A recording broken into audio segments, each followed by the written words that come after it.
Jordyn.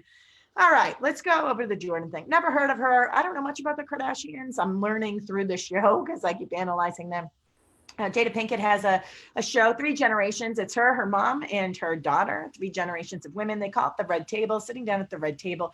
My college roommate Dodo, the senior, executive producer here of Celebrity Lie Detector Live, told me about the show. Holy smokes, I love it. I love Jada Pinkett. She's a straight shooter, man. If she doesn't like you, I think she's the type of person that will let you know pretty quickly.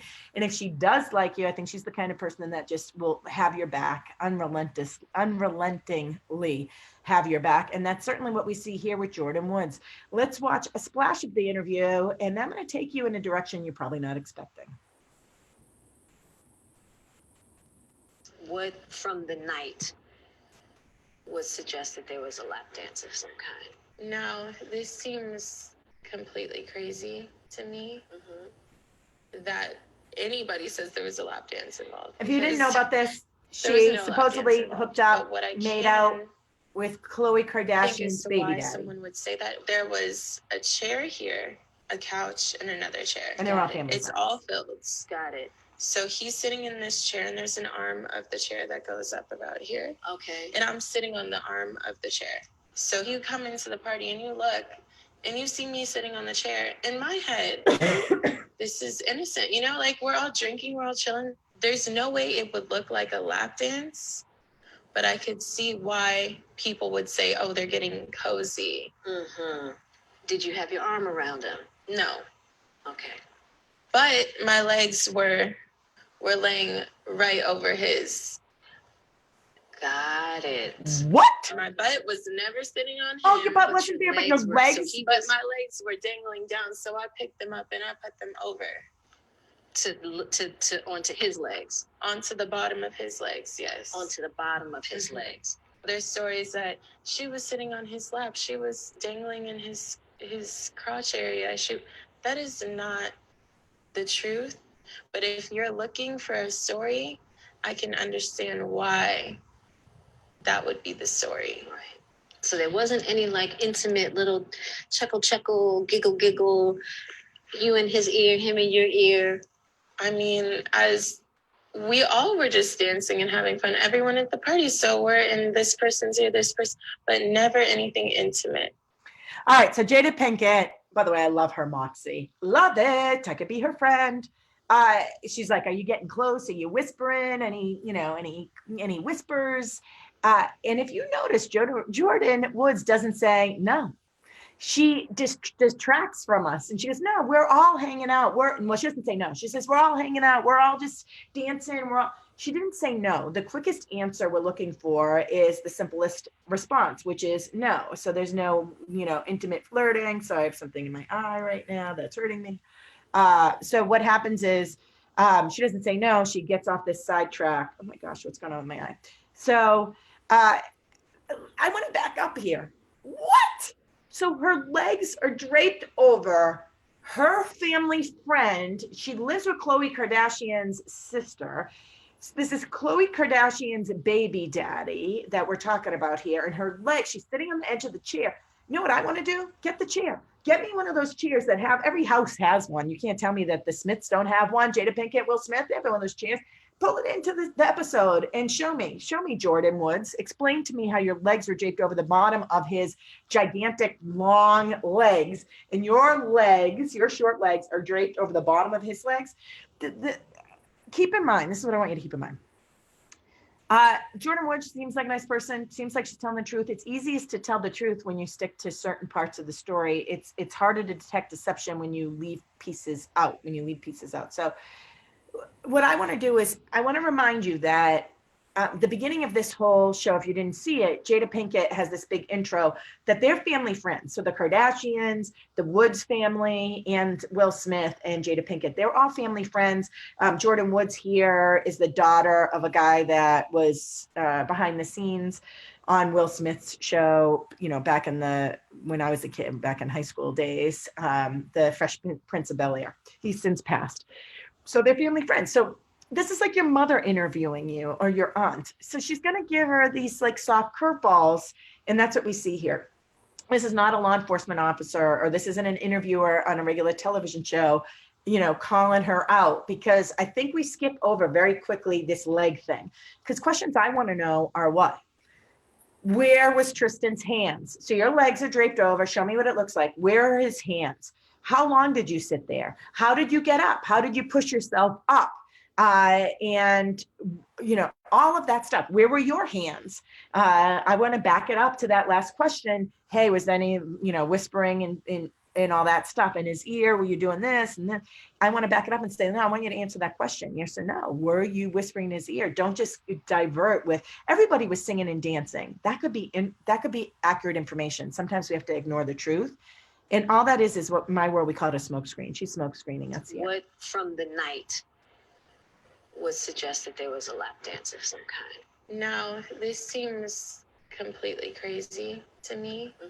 I'm going to skip past that. We already talked about that. One more clip. On the way out, he did kiss me. No, And what do you mean by kiss? it's just no passion, no nothing on the way out. He just kissed me and Like a tongue kiss, like a peck on the lips, peck on the, like a... no, it was like a kiss on the lips, but no tongue kiss, no making out, Got it. nothing.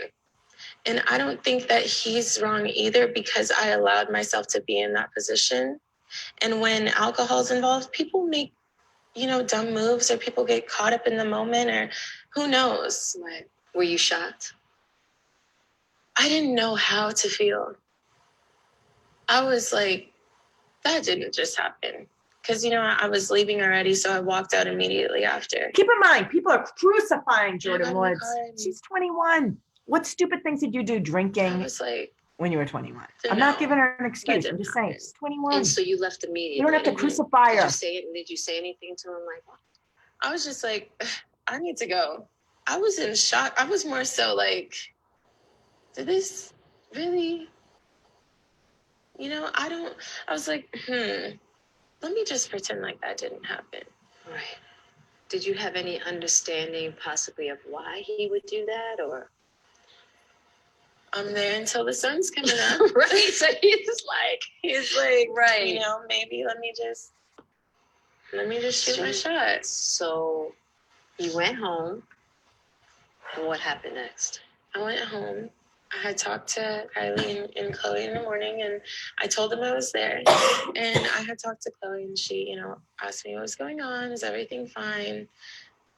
And in my head of trying to forget that part of the story, I was just like, you know, no, he was chilling. Everything was okay.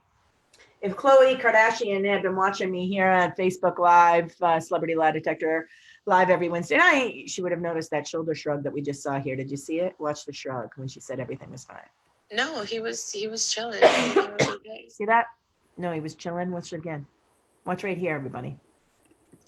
No, he was chilling. Everything was okay. That shoulder shrug indicates uncertainty. Here's the problem that I have with this interview. She's living with a Kardashian, right? So she's living with a Kardashian and she gets kicked out. She has to move out. The family's like hates her guts, at least temporarily. And where are the tears? Like Dodo, my college roommate, I'm talking about a lot tonight. I love her.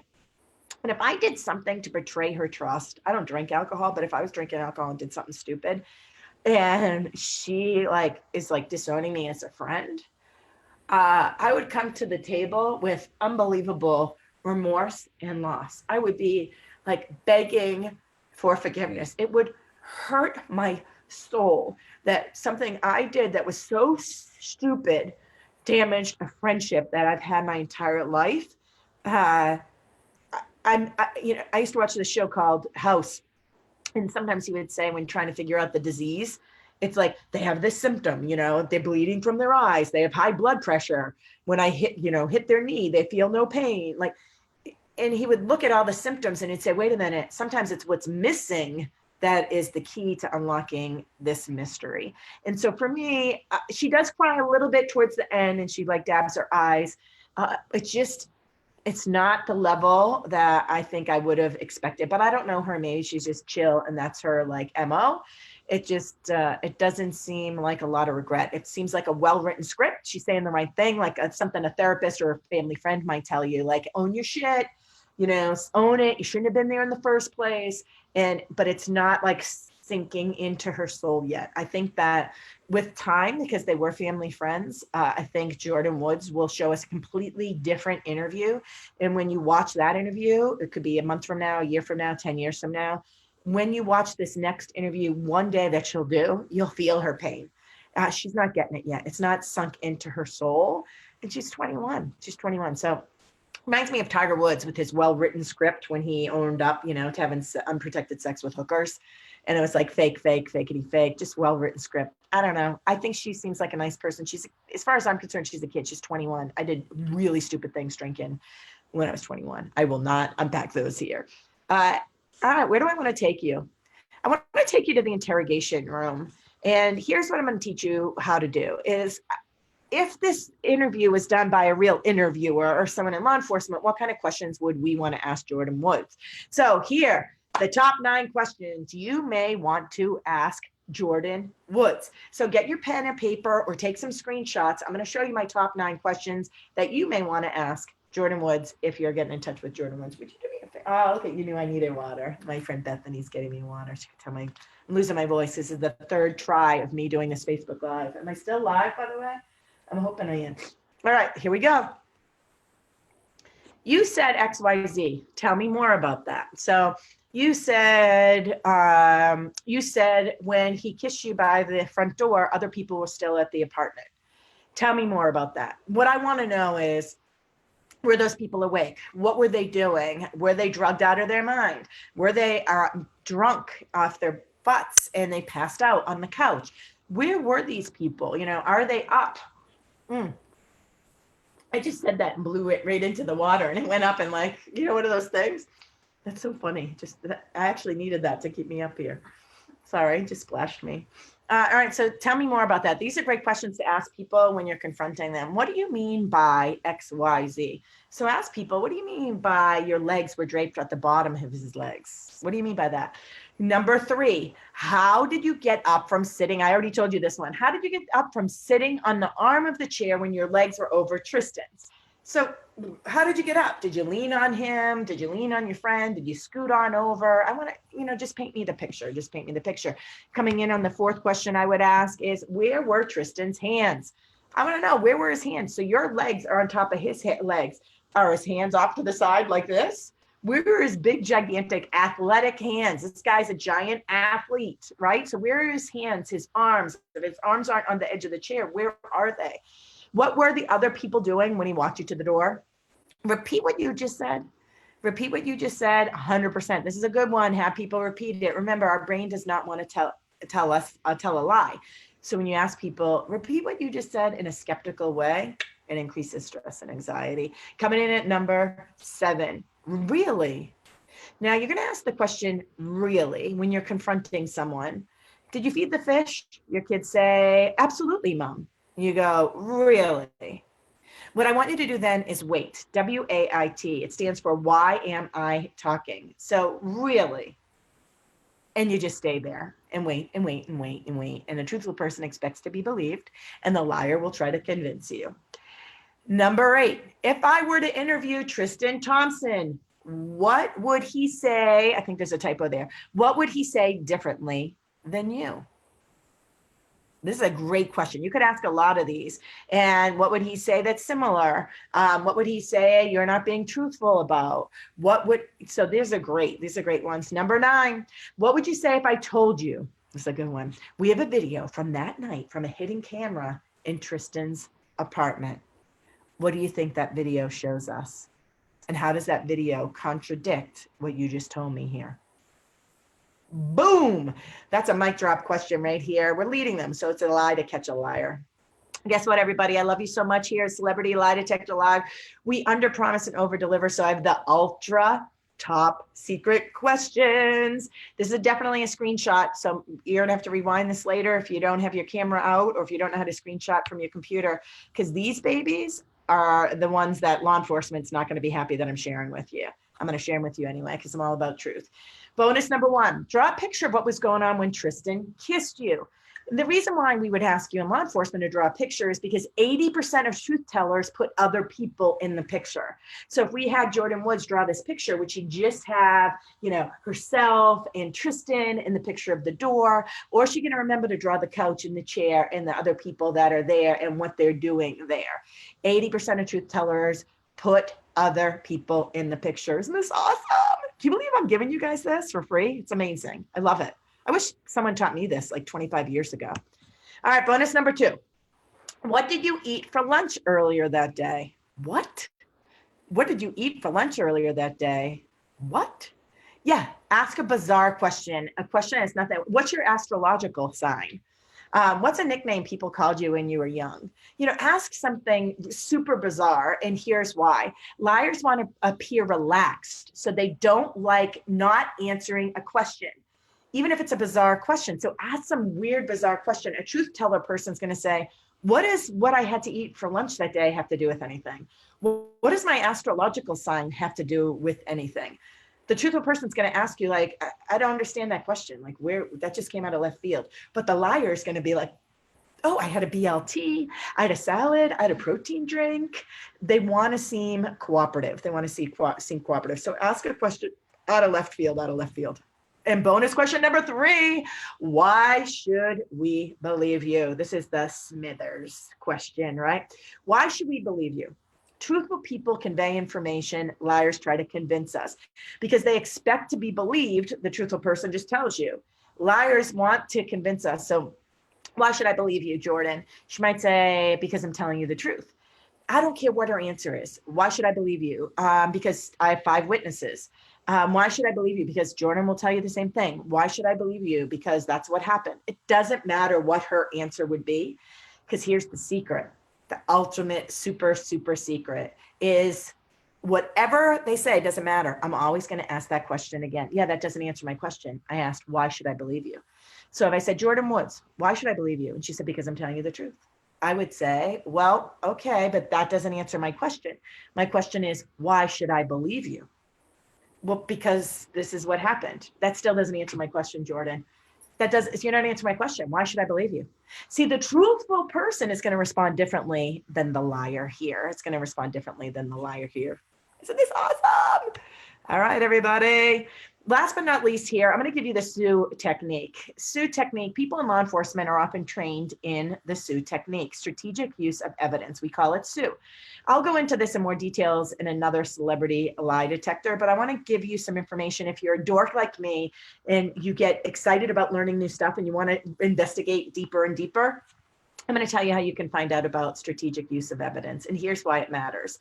If you have some evidence, instead of just showing your cards, whether this is with your kids or your significant other or your boss, instead of saying, I found marijuana rolled up in tissue in your bag. What's this all about? That's not strategic use of evidence. That's you're showing them the cards. Instead, you want to ask open-ended questions. Once you get some open-ended questions and you get their baseline, now you go into some other questions about drugs. You start making your way into that. And then they're going to lie to you. They give you the rope to hang themselves. They don't even realize it.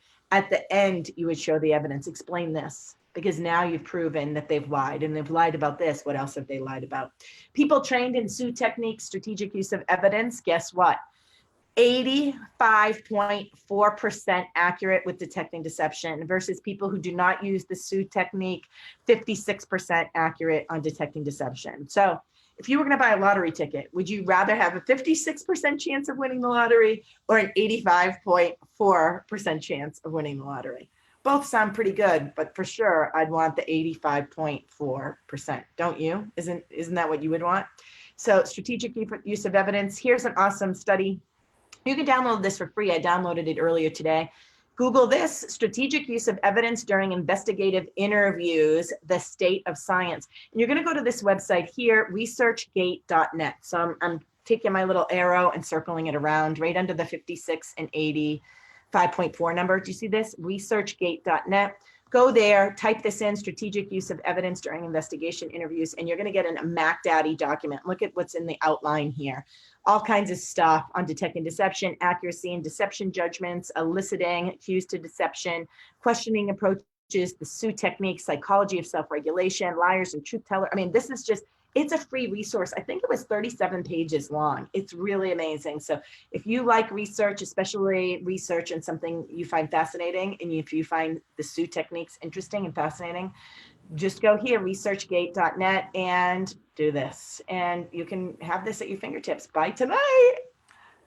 All right. I know you've been waiting for the R. Kelly. Here he is. Let's unpack this guy. Holy smokes, body language. Dream come true. R. Kelly shouts, cries during the CBS interview this morning with Gayle King. I'm laughing, and I shouldn't be laughing. I've never seen anything like it. It's unbelievable. So he's involved he's being charged by 4 women, 3 of whom were between the ages of 13 and 17, according to the Associated Press. An interview of R. Kelly's first since he was charged on the counts of aggravated sexual abuse. Last week, I decoded some body language and statement analysis with R. Kelly from several years ago. So this is hot off the press just between last night and today. And holy smokes, let's see what you see. Here are some dumb things that R. Kelly said. He's saying, that's stupid. When Gayle King's asking him a question, that's stupid. Use your common sense. Forget the blogs. Forget about how you feel about me. Hate me if you want to. Love me if you want. But use your common sense. How stupid would it be for me with my crazy past and what I've been through? Oh, right. Now I just think I have to be a monster and hold girls against their will, chain them up in my basement, and don't let them eat, don't let them out unless they need some shoes down the street from their uncle. People tell you who they are. They don't tell you who they are not. So Nixon said, I'm not a crook. I tell you I have 3 sons. I don't say I don't have 16 daughters. We tell people who they are. So this guy, instead of just answering the question, he's doing this massive stalling technique, this smoke screen. Instead of saying, no, I've not done this with girls. No, I'm not holding anyone captive. This is like when someone says, what kind of person do you think I am? I'd have to be stupid to cheat on you. What kind of person do you think I am? I'd have to be stupid to cheat on you. I own my own business. We own a company together. I knew this was going to happen. I knew this was going to happen. I mean, just ask any of my friends. They'll tell you I don't cheat. All of these character testimonies and stalling techniques and all the smoke screening is very typical of someone who's being deceptive. This is about if he fools around with girls under the age. Instead of saying no, he responds, I don't look at much younger than me. I just look at legal.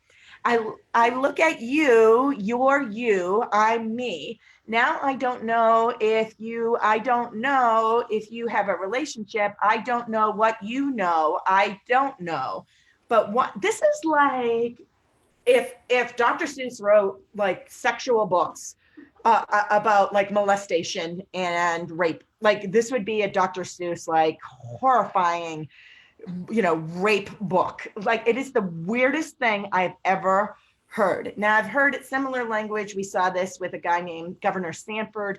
He talked in this mumbo jumbo way when he stepped out, went to Argentina with his mistress, and he said that he was really, hiking in the woods here somewhere. And then we saw similar weird language with Roger Clemens, but never like, this is the weirdest. Okay, one might be younger than the other, okay? So I just look at legal, okay? People, there are older men that like younger women. There are younger women that like older men. I am an older man that love all women. What? Does this guy not have a lawyer? That's what I want to know. Does he not have a lawyer? This guy needs a lawyer or a different lawyer. Last but not least, I didn't go looking for Jocelyn Savage. I can't even go there. This is a 19-year-old woman, a young girl. Her dad brings her up to this concert and says, hey, can you get my daughter on the stage? God bless you. Get my daughter on the stage. And R. Kelly says, their father, right here, I'm going to take my daughter. And she's, how come it's okay for me to see them until they wasn't getting no money from me? Why would you take your daughter? If I'm going to take my daughter and she's 19 years old to a 49-year-old icon, whatever celebrity or R. Kelly concert or whoever it is, I'm not going to put her on the stage and leave her. I'm going to take her to the concert. Their father is more into my music than he literally said that the father sold the daughter to him And because then he would give money his way. And he said this about a couple different women. It's really crazy. And last but not least, I'm very tired of all the lies. Oh my God, all of them. Got little girls trapped in the basement, helicopters from my house trying to rescue some. What do you see? Do you still sit here and say you have never been with underage girls? Can you really say that? I sit here. All right, the answer should be what? Can you honestly say you've never been with underage girls? The answer should be what? Yes, I can say, because the question's asked a little weird. Can you honestly say you've never been with underage girls? The answer, correct answer, if he had not been with underage girls, should be, yes, I can say that because I've never been with an underage girl, period. Look how quick that is. When it comes to deception and truth telling, the truth is always the least amount of words. It's like if someone ever says to you, can I ask you a question? Have you ever had someone say that to you? Hey, can I ask you a question? We've all experienced that. If you don't know that, can I ask you a question? 6 unnecessary words, because that in and of itself is a question, right? This indicates whatever question they're then going to ask you is something they're uncomfortable asking you. Can I ask you a question? Yes. Can I borrow $20? Can I ask you a question? What? Does this hair look good on me? Can I ask you a question? So anytime someone sets it up, can I ask you a question? It's all unnecessary words leading up to the drama of the question. It's this stalling technique. It says to you, whatever it is, it could be something so simple, but for them, it's creating stress and anxiety, and they create all these unnecessary words. Are you following me? Are you following me? If you're the type of person that your baseline is always to say, hey, can I ask you a question? Hey, can I ask you a question? Do you know what the temperature is outside? Hey, can I ask you a question? Does this outfit make me look fat? Hey, can I ask you? Stop saying this. This hurts your credibility, and it makes people second guess your confidence level by asking all these unnecessary, can I ask you a question? Can I ask you a question? We don't need those 6 words. Save it. Okay. So get rid of that habit. It's a bad habit.